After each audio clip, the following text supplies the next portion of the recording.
God, my hay fever is rife at the moment. Made worse just now, pegging it down here to watch 28 Years Later by swallowing a fucking fly. It was literally like,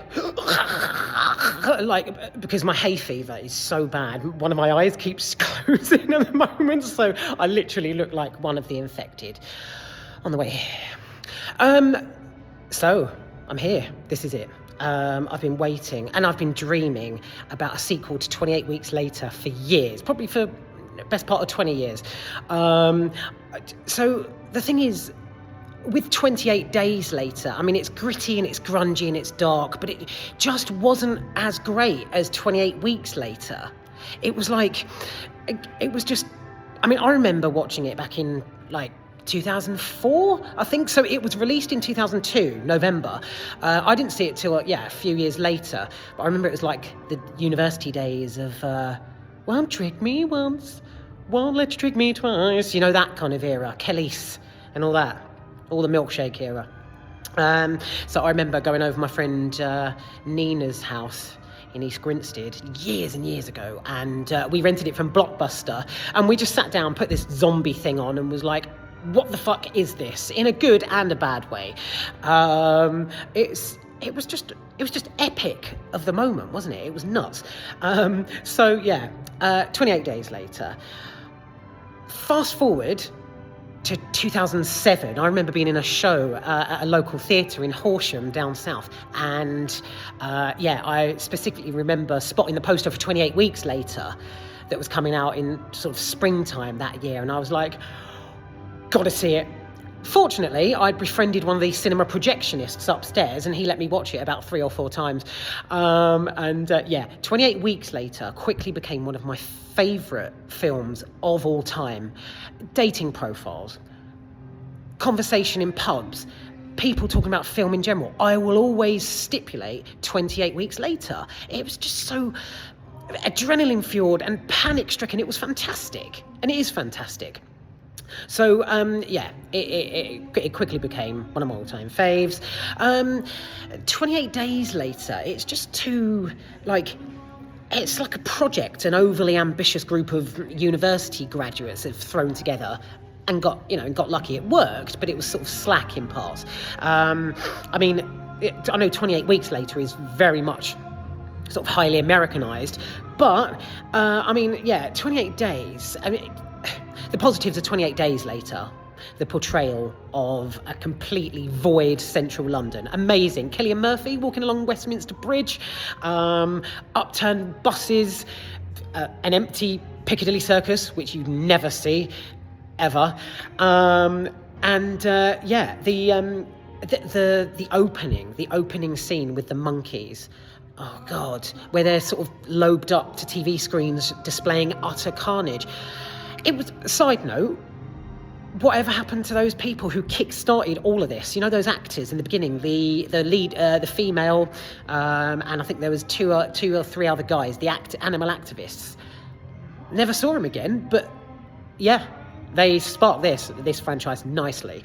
So bits and pieces stand out for me about 28 Days Later, but ultimately I think it was, and the girl. Was it me? I have to note this. Was it me, or is the girl? You know, what's his name? Looks like every UK middle school headmaster. I want to say Meanie. Is it? It's not Meanie, is it? Oh, anyway, his daughter in 28 Days Later. What a terrible fucking performance. Diabolical acting. I specifically remember never seeing anything like it before, where Cillian Murphy's like sat eating tin peaches or something, and he's like, and the girl's like, well, what did you just say? As if she's like literally reading the script in her mind's eye and she can't quite get it right. It was terrible acting on her part. I don't know, I never saw anything else, surprisingly. You've got those decent bits and you've got the appalling bits. I mean, it kept breaking into really relaxed moments, didn't it? 28 Days Later. 1 minute you've got like these the infected like chasing after Jim, and Selena. The next, it's like they're sitting on grass, chilling out, tin peaches. The final scene, Selena's using a sewing machine, for fuck's sake. So yeah, it's like, I wasn't taken with 28 Days Later. As I've just told you, 28 weeks later, yes. So yeah, incredible.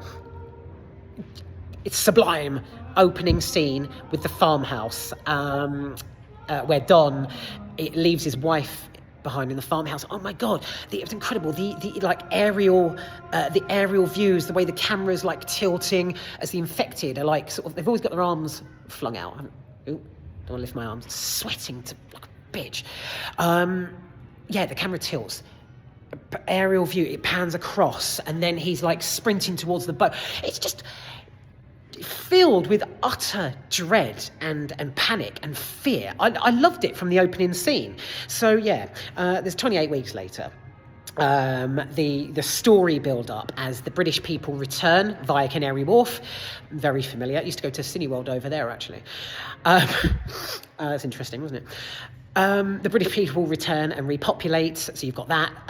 Then the certain scenes always stand out. The helicopter, oh my God, there's loads. The helicopter where the guy blades all the infected as he's like literally mowing the lawn. It's fantastic. The CGI, the body parts and gore flying about.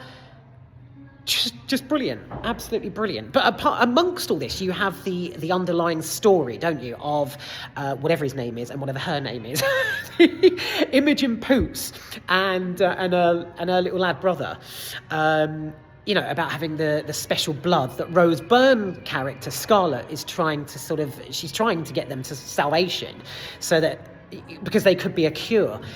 That's another thing. It's just the themes throughout, as well as panic and adrenaline-fueled fear. You've got hope and optimism, if albeit slightly, minutely. But yeah, it's all that.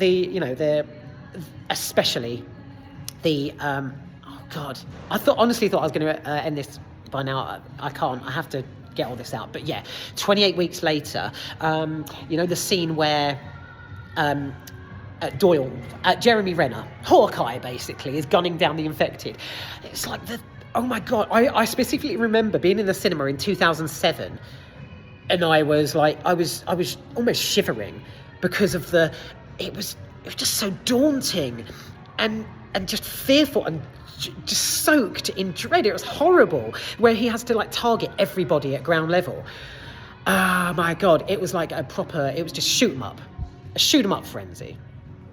So yeah, that was good. And the choreography I remember as well, where the infected, so the actors, I mean, God bless them, all the actors from 1, 2 and this one that I'm about to see, do you know what I mean? Most of them, if not all of them, are just extras. They're performers, obviously, but they've clearly been plucked fresh from Pineapple Dance Studios in Covent Garden, because they're flexible, they're agile, they're bendy, they can sprint, and they can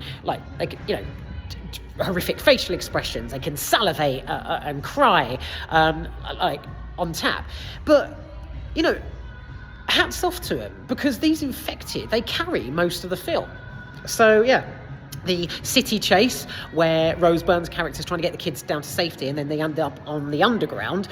Fucking hell, it's like a guided tour of central London. But it really worked, because it was sort of, as well as every possible extermination method being used to try and kill them. I mean, they are. Do you know what I mean? They're gassed. What was it? They're gassed. They're shot at by helicopters. But when she's like hurtling around the corners, they're shot at, the gassed. Oh, the fire bombs.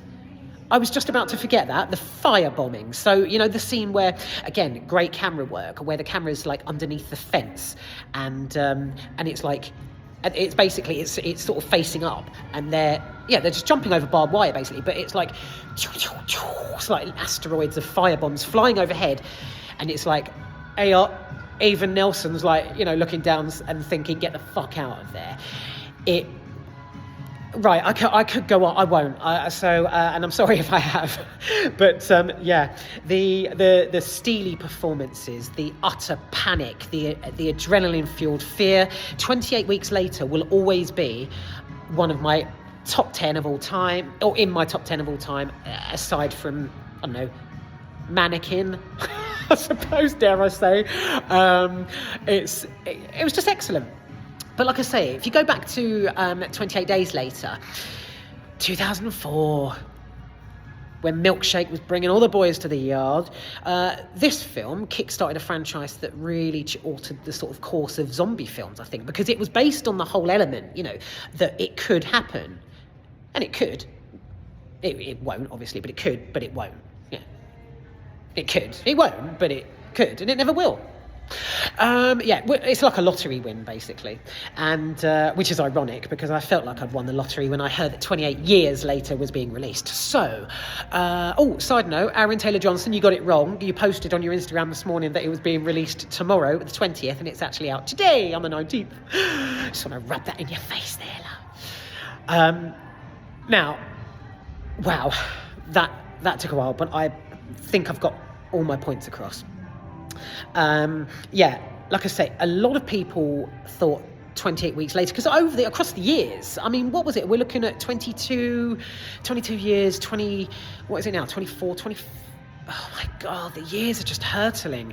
And again, the irony, because it's 28 years later, it's practically like the time of how fucking long it's taken. But a lot of people prefer 28 days. I just didn't. I really didn't. It was great, the storyline, and everybody involved gave steely, gripping performances.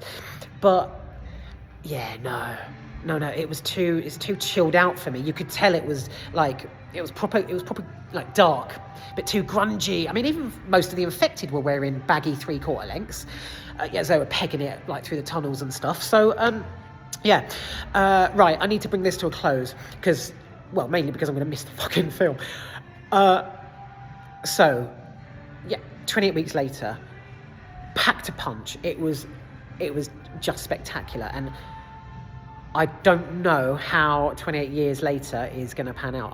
Because I did this with Final Destination. If you watch my other clip of me in the cinema before I went into Final Destination, and then I came out and my reaction was all but, yeah, it was all right. And then I had loads to complain about, i.e. the CGI being too cartoony and like comic effect-y. I don't know. So, with all the presence of the calmest 28 franchise fan, with all the calm, cool composure of it's just any other film, I'm heading into, actually it's over there, I'm heading over to 28 years later. So, that's it. Wow, 28 weeks later, that was fucking immense. And that the beauty of it was, it packed more of a punch because it was so localised to where I used to hang out. Canary Wharf? Fucking hell, I was like, home from home. So, I'm, if I could, 28 years later, the trailer, obviously, they're all, like, the survivors are on an island, but, like, still in Britain, but there's a massive long, like, I was going to say dual carriageway, the dual carts, horse and carts now way onto the mainland. So the survivors out there, Aaron Taylor-Johnson's character goes over with his boy, and then they get chased. Fuck knows. And then the skeleton, because it just popped up on the screen over there. The skull pyramid. I don't know. I don't know what to expect. I don't know how this is going to pan out. But the fact it's 28 years on from 2002, that means a lot, because it's it's kind of futuristic as well as dystopian and dark. So we'll see what happens. That's one thing I did get though from the trailer was always during a zombie apocalypse, for fuck's sake, always go and live by a beach. It's the most open, protein-fueled location you could possibly live during a fucking zombie outbreak. And as in fish in the sea. You'll always have protein and food to eat. Do you know what I mean? Always live down in Worthing, Littlehampton, Skegness. Go live in Skegger. Just live by the sea. You can see them coming. They can chase you into the water and then they drown. And you get your protein fix at the same time. What is there to frown at? Right. So, without further ado, oh shit, I forgot my muffins from M&S. Okay, without further ado, going. And, oh shit.